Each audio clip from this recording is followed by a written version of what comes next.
and dreaming and affirming that unity of Lawrence would thrive, and would make an incredible difference right here in the heartland. So we have a gift coming again with Joe Andersen as our guest speaker today.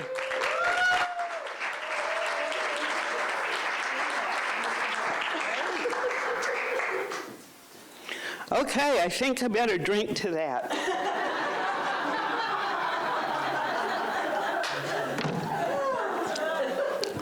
This is beautiful how the songs go together with the message. The message is all about being love, being joy, and being one.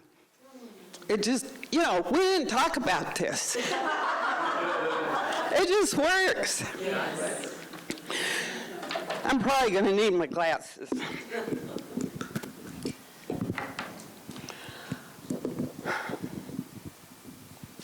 As many of you know, I've been facilitating classes called Spiritual Awakenings for 15 years.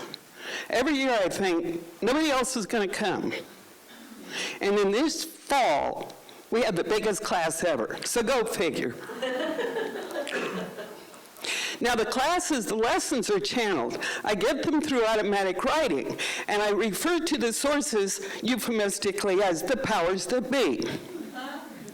Now, over and over again in our classes, we've talked about forgiveness, because forgiveness is an amazing power, one of many tools that you can use to be love and joy. But this year, this fall, the powers that be created something new, a new level of forgiveness that I'd never thought about before. Now, when I get to it, a lot of you will probably say, oh, Joe, we already knew that. Well, I didn't.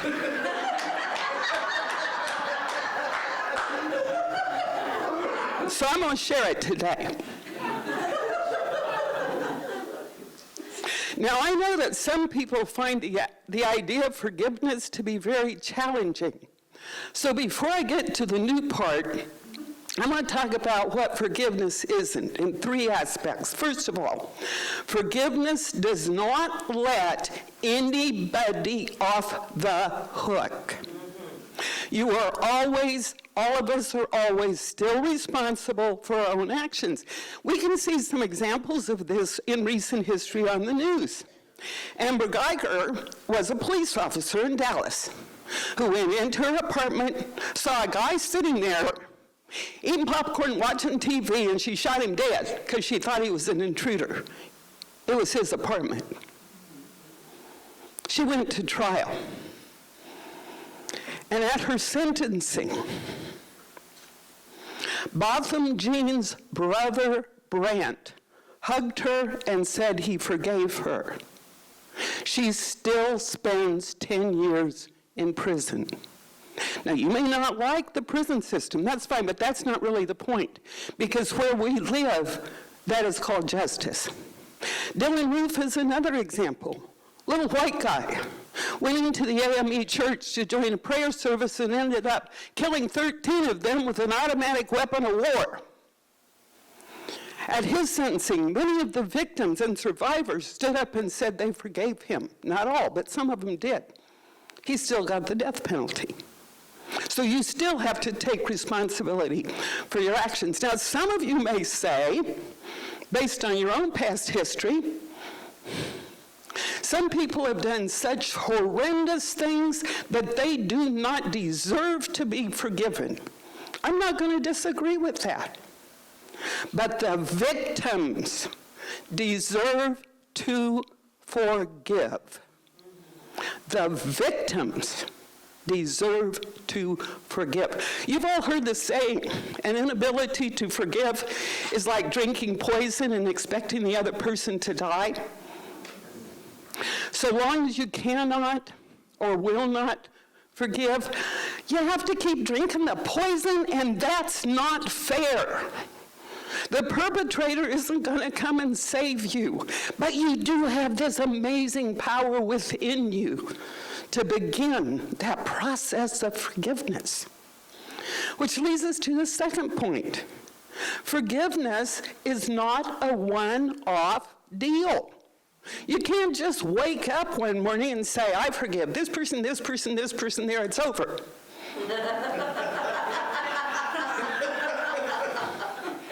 It takes time. And you have to go through the process. And even just beginning the process can lead you to a feeling of freedom. I'd like for you to do a little experiment with me right now. I want you to close your eyes and breathe. And this is if you're willing. And imagine someone that you truly love. And then picture your heart opening. And with each breath, your heart opens a little more and a little more until you are absolutely immersed in joy.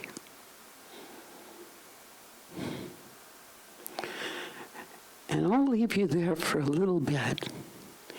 But then I want you to come back. Come on back to the present, to this sanctuary, to this safe place. And then I want you to take a breath again with your eyes open and close them again. And this time think of somebody you don't like, or somebody you don't agree with, or somebody who's done horrible things. And then try to open your heart. You can't do it. At least I can't do it. Now don't stay there. Come on back. I want to read a quote from Jim Rosemergy. He's a Unity minister and philosopher. One of the great barriers to an experience of God's presence is lack of forgiveness. We justify our anger, and it becomes resentment. And if it is fed long enough by hurtful memories, thoughts of revenge, and behavior, it goes into hatred. And a hate-filled soul can't feel God's love. That's the same as saying you can't open your heart. And you may say it's not fair, and it isn't. But this is where we are, and we do have the power to move forward. Now, I have people in my class who say, oh, I've totally forgiven my mother, or my father, or my husband, whatever it is. And then a memory comes up, and they realize, oh, guess what? I have some more work to do. And that's fine. Because it is a process, and we're not here to be perfect. We're here to learn. And if we had no challenges, think how boring our lives would be. Don't want to be bored. So you can try this little test at home. When you reach the point with that person that you can picture that person, open your heart, and reach joy, you don't have to like them. You don't have to talk to them, but if you can picture them in your heart and reach joy, your job is done. You're free. Which brings us to the third point about forgiveness. It's not about the perpetrator. In fact, most times the person you're forgiving doesn't even know you're doing it. They might even be dead. It's about you, and it's about regaining your truth and knowing your path. Because when you even begin that process of forgiveness, you no longer have to take on the burden of their melodrama. We talk about the importance in class of finding and staying in our own lane and not merging into somebody else's. So when you forgive, you let go of that responsibility to somehow be in their lane. You don't need to. Their actions are theirs and theirs alone and have nothing to do with you. And you can be free of that. Now, Jesus, our way shower, knew this. Because in his last days, when he was being horribly tortured, terribly treated, his prayer was, Father, forgive them, for they know not what they do. He did not get in their lane. He knew that if they knew better, they would have done better, and they didn't know better. But he was going on to his divinity and to glory. And we can follow that example. And it's not easy. But even just taking the first steps can help. And it's powerful. It's very, very powerful. Because our goal really is to live in that love, in that state of grace and joy.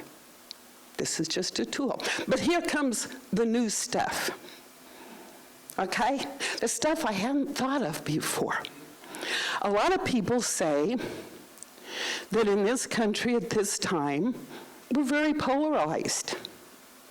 I'm not sure I totally agree with that, but nevertheless, it's kind of a common wisdom sort of thing. Now, some of us may say, well, I've forgiven everybody. There's no one else on my list to forgive. But then we turn around and find ourselves saying things like, why in the world could some people believe that stuff? Or how could they do those things? And just because we disagree with somebody's point of view, we may even call them evil. Of course, none of us do that.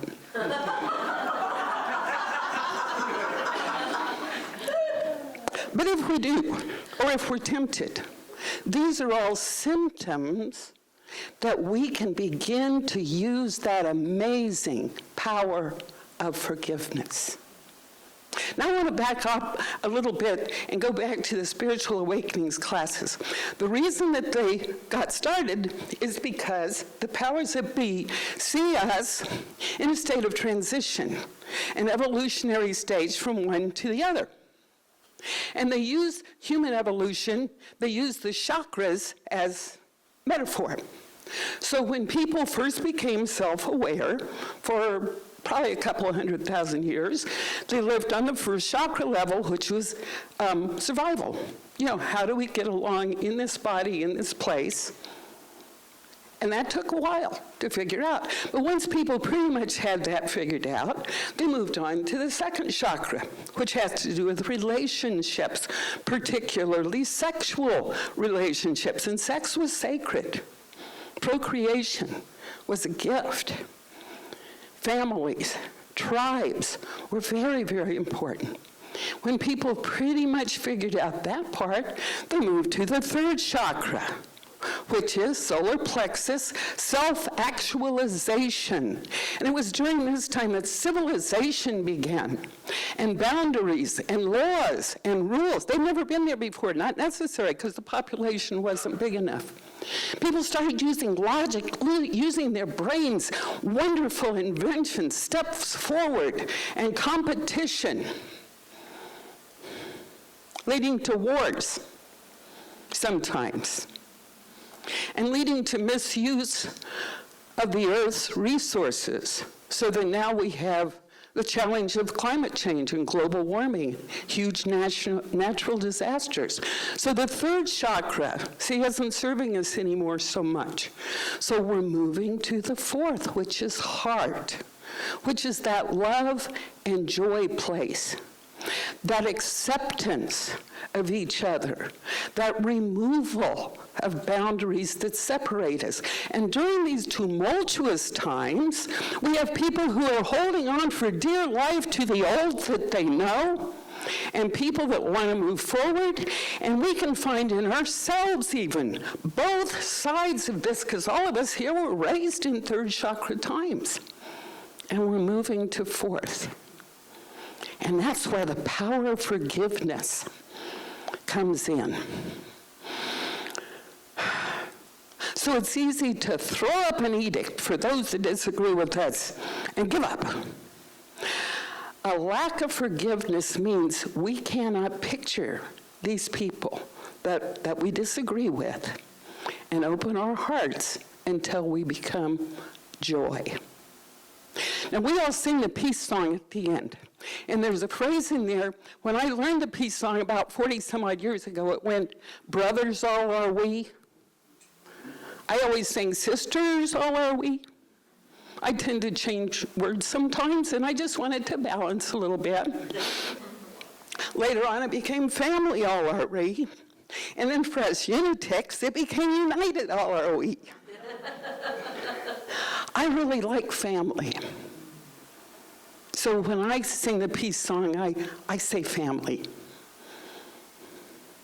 And I believe that we're moving to a new era where we truly see each other as family. Now, how do we start? How do we make this beginning? First of all, we see this person or people or groups as human beings. Flawed human beings. Flawed human beings, just like all of us are flawed human beings. I want to give you an example of how this works. Davis Hammett was a young gay man who moved from the East Coast to Topeka. And he moved to Topeka in order to paint a house. And he painted the house in rainbow colors, right across the street from Westboro Baptist Church. Yeah. And he lived there for 5 years.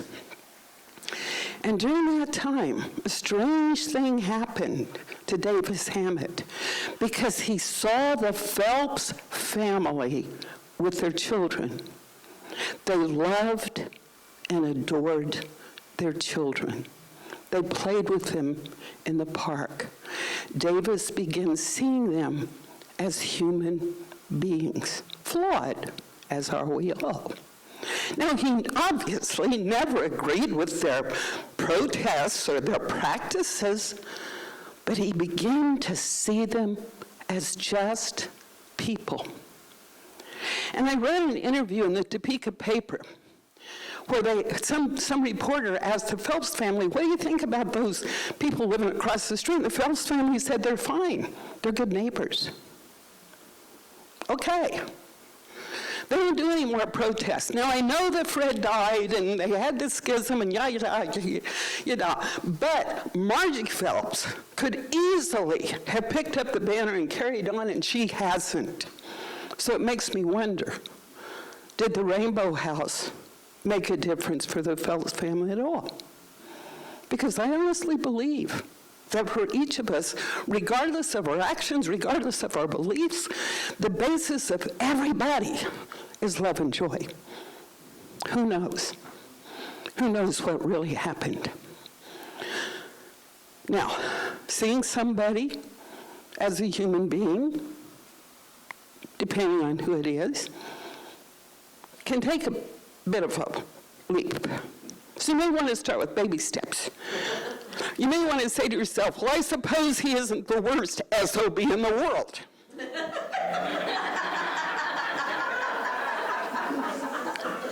Just as a start. And then you can kind of move on from there. But I guarantee, even just making the start kind of dilutes the poison. And then you can continue on.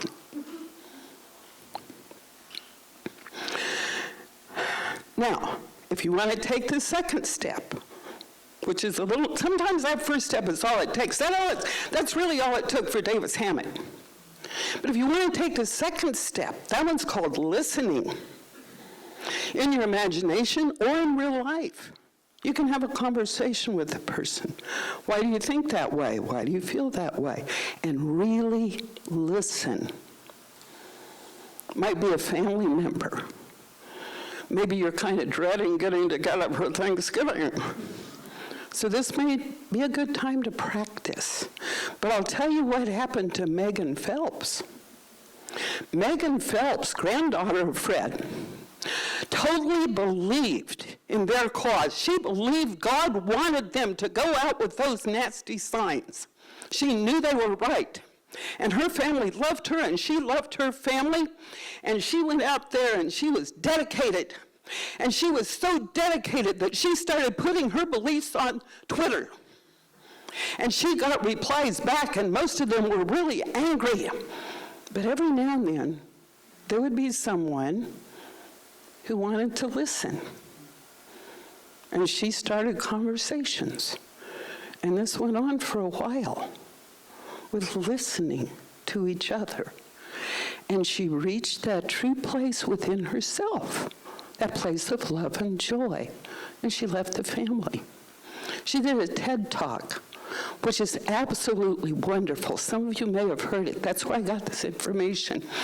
And in her TED Talk, she said, I really want to go back and visit my family. That was several years ago. And after this experience with Rainbow House,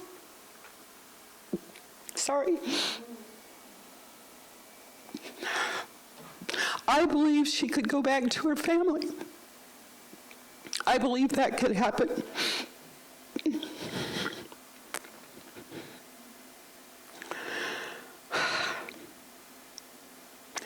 Anyone in any family or any group, anyone can change the energy.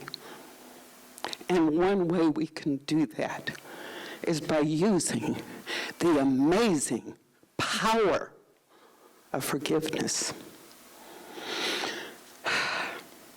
Okay. Ultimately, and Jay Pryor took this away from me last week.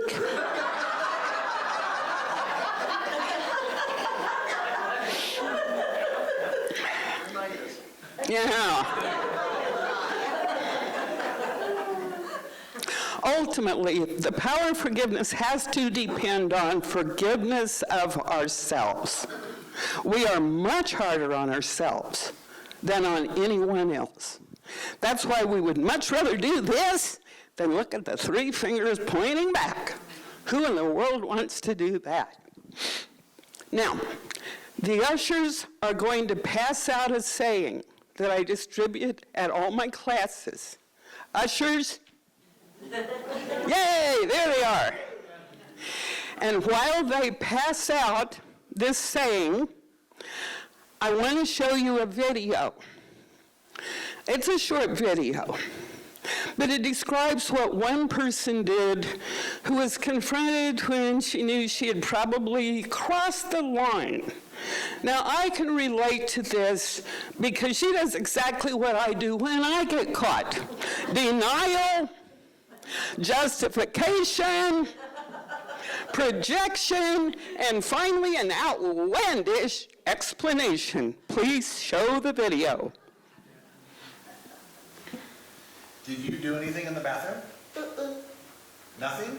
I was putting some lipstick on, and then I was giving my phone. So you put, what'd you put on? Lipstick on. Oh, whose was that? It was my lipstick. Oh, it was? Yeah.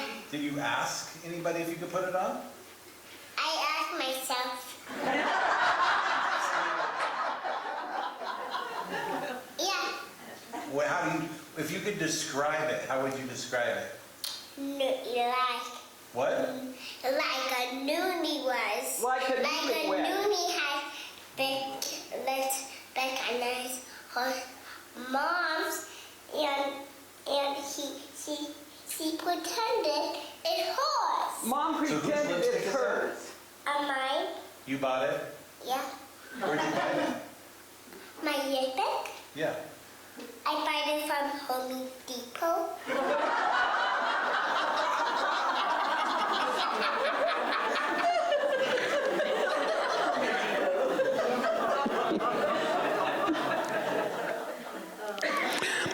Everybody get a piece of paper? Excellent. We read this when we talk about self-forgiveness. Oops, I lost. Nope, I have mine. We read this together, and then we shout the last and most important line. So please join with me. Everyone has always done the very best that she or he could do at any given time and deserves neither blame nor censure from anyone, including self. This is especially true for me. Yes.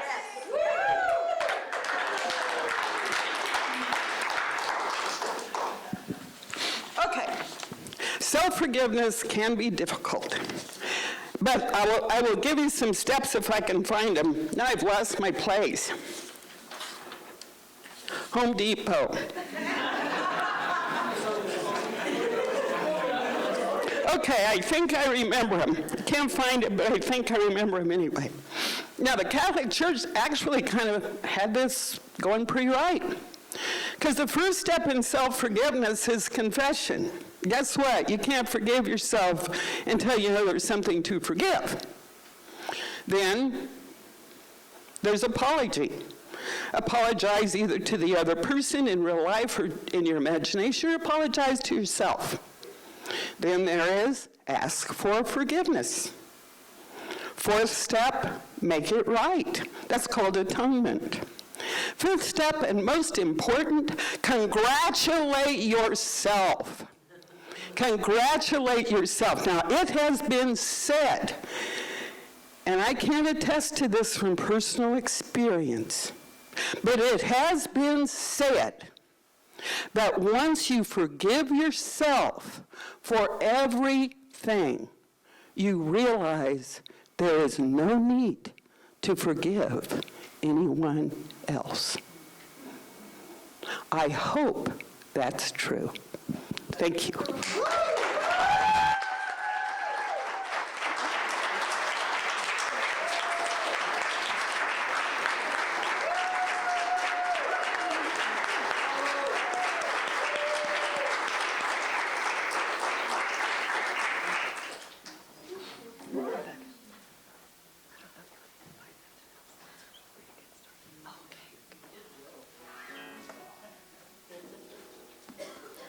All right. Holly just reminded me to invite you all to the house concert tonight. I'm doing a house concert at 901 Studio House Concerts, and the information's out on the front desk. What is it? 901 Pennsylvania Street, 4 p.m. So I'd love to come and share more music with you all. All right. This is a song that I wrote after my parents, who hadn't spoken to each other for 30-some years after they got divorced, decided to lay down their war and be kind to each other. And this is called Reunion.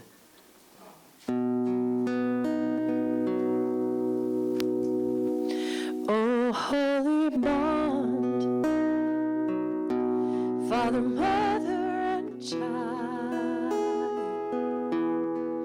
if one's broken, aches forever to be reconciled. Love is the door. Faith is the key. I pray every day for you to open me. Sing hallelujah.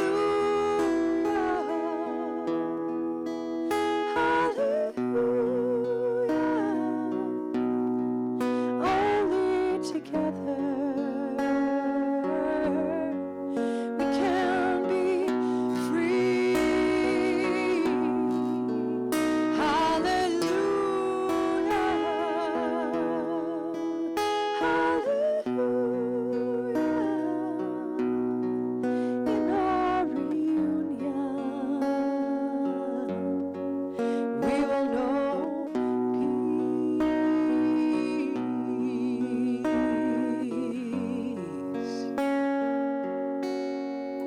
There is pain, hunger, and fear.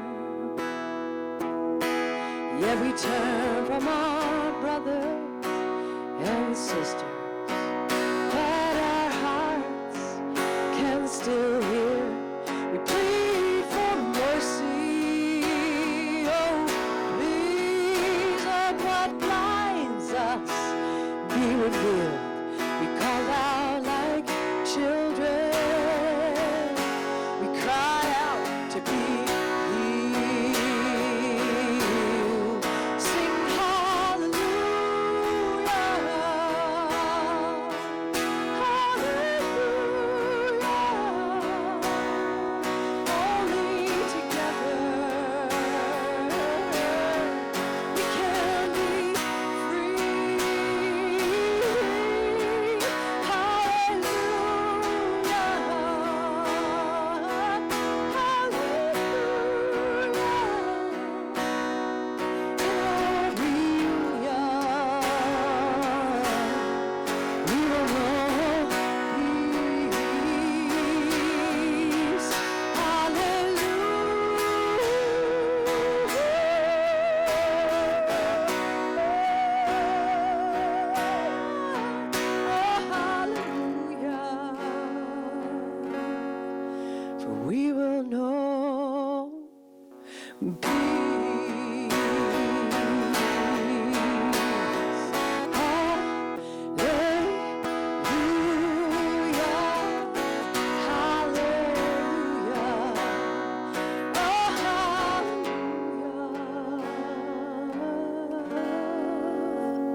take some time now to breathe deeply into that song.